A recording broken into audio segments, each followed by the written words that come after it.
It was a cold evening in a small town called Willow Creek, where everyone knew each other by name. The streetlights flickered as a young man named Ethan sat on a bench, staring at the dark sky. His heart was heavy with a burden only he knew. He had just lost his job, fired for a mistake he didn't commit. But instead of standing up for himself, he had stayed silent. His mind replayed the moment over and over. His manager had accused him of stealing company funds, but the real culprit was someone else. Ethan knew the truth, but fear of losing his reputation held him back. And now he had lost his job anyway, and his honesty had remained unspoken.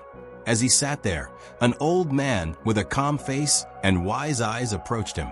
He was known as Mr. Callahan, a retired professor who spent his days helping people. Seeing Ethan's troubled expression, he asked, "What's troubling you, son?" Ethan hesitated, then spoke. "Mr. Callahan, does honesty always lead to good outcomes? Today, I lost everything because I was honest, and yet I stayed silent." Mr. Callahan smiled and said, "Let me tell you a story. Then you can decide whether honesty is a burden or a strength." Many years ago, in a kingdom ruled by a wise king, there lived a merchant named Victor. He was famous for his honesty. People trusted him without question. He never cheated, never lied, and always kept his promises. Because of this, his shop flourished, and he was respected by everyone.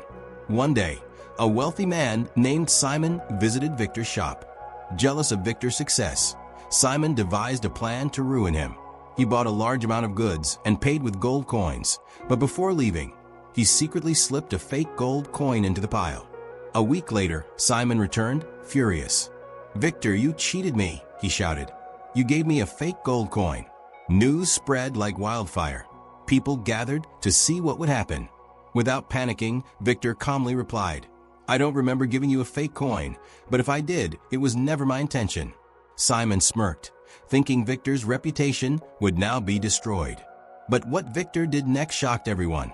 He took out all the money he had earned from the transaction and said, "Take it all. I would rather lose my wealth than my honesty." The crowd murmured. Some doubted Victor, but most admired his integrity. The king, hearing about the incident, called both men to his palace. He ordered a jeweler to examine all the coins. To everyone's surprise, only one coin was fake, the one Simon had planted. The king turned to Simon and said, "You tried to deceive an honest man, but his truth has exposed your lies." Simon was punished, and Victor's reputation grew even stronger. The king rewarded him for his honesty, and people trusted him even more. Mr. Callahan finished the story and looked at Ethan. "Do you see now? Honesty might bring trouble at first, but in the end, truth always wins." Ethan sat in silence, the weight of Mr. Callahan's words sinking in. He realized that hiding his honesty was the real reason for his suffering. If he had spoken up, he might still have his job. That night, he made a decision. He would no longer let fear silence him. The next day, Ethan gathered his courage and walked into his former office. His manager was surprised to see him. "Sir, I have something to say," Ethan began. "I didn't steal the money. I stayed silent because I was afraid.